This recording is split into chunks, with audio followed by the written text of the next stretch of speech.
Welcome to another recap. Today we are going to be talking about the transfer rumors. Manny, how you doing today? I'm good, Juan. Good. Hey, the transfer window's not even around the corner, and we're already hearing some promising rumors. Let's start with somebody, that potentially can make your squad better. Trent Alexander. What's his name? Fabrizio, Romano, right? Magnum?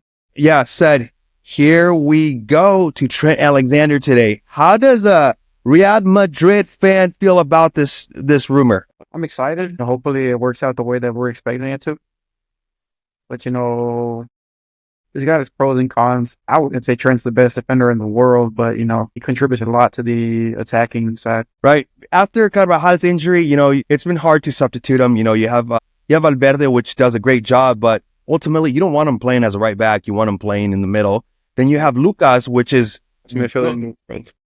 I'm sorry? Say he's the best box to box in the world. You want him in the middle.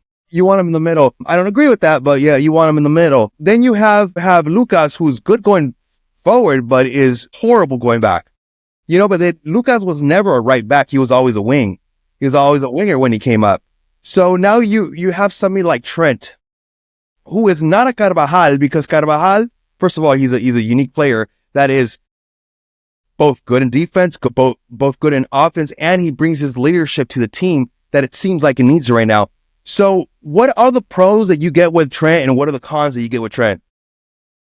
Carvajal was behind plenty of, Madrid's iconic goals, the Cristiano bicycle kick in the Champions League. Carvajal assisted that, he scored in the Champions League final. I think Trent brings some of that attacking power back that they've been missing, with Vasquez. But I think you suffer in the defense department, where this year, obviously, outside of injuries, they've been lacking a lot. And for example, the game against Barcelona when Rafinha does a header by himself, Koundé sends like a freaking 50-yard pass, and Rafinha le gana la espalda a Lucas. That's where I think Trent is gonna have a hard time defending. He's not like an elite defender, but he's got younger legs than Vasquez. I think he's definitely an upgrade from Vasquez, but somewhat of a downgrade from prime Carvajal. I mean, if you get him for free, dude, you cannot complain. If you get him for free, you cannot complain. But then again, they said that Mbappe came in for free, but reports just came out they're paying like 100 mil a freaking year. Yeah, he's getting paid. Yeah, so he's getting paid. But now coming to that Mbappe, how funny, but how would Madrid feel if Trent does the Mbappe sauce, where he's like, oh yeah, I'm going to go, and then doesn't go. Oh yeah, I'm going to go, doesn't go. Where all the Madrid fans are so excited, and Mbappe's just pulling the pounds down, no lube, rubbing, sticking it all the way in, and he doesn't come. And then ultimately, obviously he comes, but he used that. What if Trent uses that tactic to get a better contract to Liverpool? Because obviously we know Liverpool doesn't pay what a Madrid or a Barca or a City plays. I think if that was his goal, I don't think it would have gone this far. I think by now, this season, he would have signed an extension. And the reports are that it's like a done deal. He's already signed. Basically, he knows what he's going to be making at Madrid. He's happy with it. It's pretty much confirmed at this point. But I mean, Mbappe, he teases for so many years that you never know these days. He could be using us as leverage. Right. I mean, that'd be a disaster if he's using you guys as leverage, because that's not the first player that does it, and it's the second player that does it, would be doing it. But now, tied into Real Madrid, let's talk about the weekend's new superstar. He was born in the Netherlands, but went to Spain to live at the age of 5, and now he plays at FC Bournemouth for the Cherries, and the new star boy, Dean Huijsen. Did you see him play against Netherlands this weekend? Yeah, I got a chance to see him for a little bit. So is the hype real? They're saying that Madrid, Barca, and top tier clubs want him. I've been seeing the hype. Obviously it's involving Madrid. I got kind of a little worried about it, but I'm not seeing what all the hype's about. I don't think he's elite. Up there with the Kubarsis, the Van Dijks. I don't think he's at that level yet, but hopefully he grows into that kind of player. I hope the best for every player. You want to see elite level football. But they're talking about Madrid, so let's see what happens. Yeah, they're talking a potential partnership for the future, with maybe Asensio, but they're also saying now that Asensio could be the fourth or fifth defender in the team if they bring in Hutchinson. I'm over Alaba. He's very well paid, and he doesn't play much. He's always hurt. I think it's time for him to go, or either get less minutes, or take a pay cut. I think something needs to be done about his contract, though. And then you also got Militao, who's been suffering with some serious injuries. He was a great defender, but like he's not available. What good does that do? Maybe a little pay cut. Hopefully he comes back at what he was. If he is great. But I think Asensio will be in the rotation next season. Yeah, Hutchinson has a $50 million buyout clause. The thing about soccer, football now is that once a player does good, we tend to hype him up. We tend to hype him up and try to put him in the biggest teams in the world.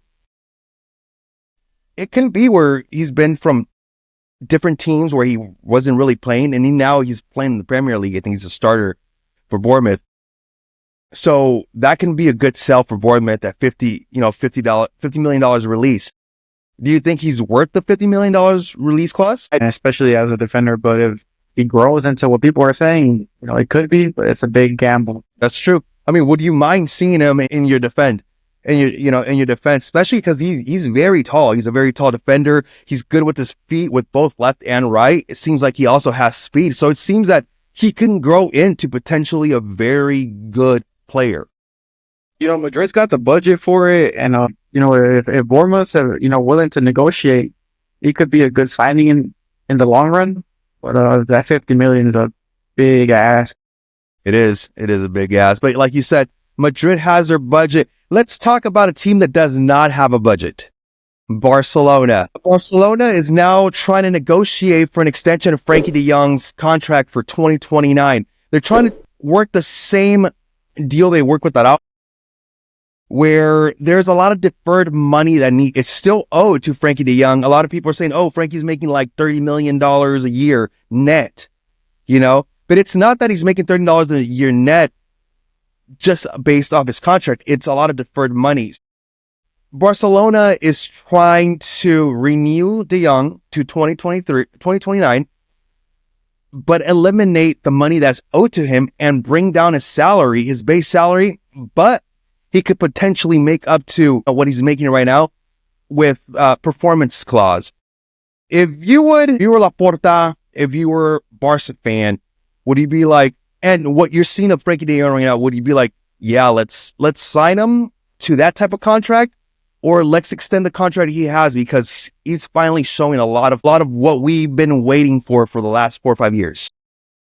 Yeah, I think they have to have some serious conversations with him. Like, hey, we've been taking care of you. We've been helping you out. Like, you ain't really been there much for us. Like, would you be willing to take a pay cut for us? Like, where we stand financially, we would love to keep you. I think, if he wants to be there, he could help him out a little bit. But if not, me personally, I would try to get some money for him. And, they're talking about Nico Williams. Barca's got an excellent academy. Maybe you could find another hidden gem in there, but it's a lot of money for De Jong. So would you sell De Jong? I would, honestly. What would you think would be a fair market value for De Jong, knowing that his contract's going to be up? I think it's like a year or two. Yeah, I think you could get like a cool little 40, 50 out of him from the right club. Maybe a Premier League club, like a Man United or Man City, Chelsea. Did you hear about Chelsea buying those 2 young players? Portuguese players? I think it was like 70 million or 80 million combined. I didn't hear about that. 15 or 16-year-olds. My info might be a little wrong, but I think I'm right. I think I heard it. They just bought these young 16-year-olds from, I think, for 2 different clubs in Portugal. The total sum was around like $60 to $70 million, dude. How crazy is that? Man, they better be some ballers. Some serious ballers, because, Vinicius didn't go for much, coming out of Brazil. Rodrigo didn't go for much. Valverde came for like $5 million. So, some of these players don't live up to the price tag that they come with. That also shows you a lot of how good and why Madrid is financially where they're at because the way that they operate, they don't just throw all their money. They operate in obviously in good faith, but they operate in their means. They're not going to be overpaying for players like Chelsea. I mean, I think since Todd took over, they spend like 1 point something billion in players, and potentially can pay off. Like as a business, it can pay off, and also as a team, it can pay off. But I mean, that's a big number. Shout out to Madrid's scouting department because they be finding some cheap gems out in South America. It's like ever since they missed out on Neymar, it's like they sent all of their scouts to. They learn once, right? They learn once, and they're like never again. Manny, to you, is there any young standout player that you would recommend like to look out for? Y'all sleeping on my boy Asensio. Y'all were sleeping on Asensio, and I think Garnacho. He's got his hype behind him, but I think he's gonna turn out into a superstar. I do see that in his future. Garnacho. That boy Lamine Yamal. Y'all got one. I got a good one. Well, Manny, hey, thank you so much for coming, man. Hey, hopefully you enjoyed this video. If you do, make sure to like, share, and subscribe and let everybody know that we talk soccer, we talk football here. Let's go.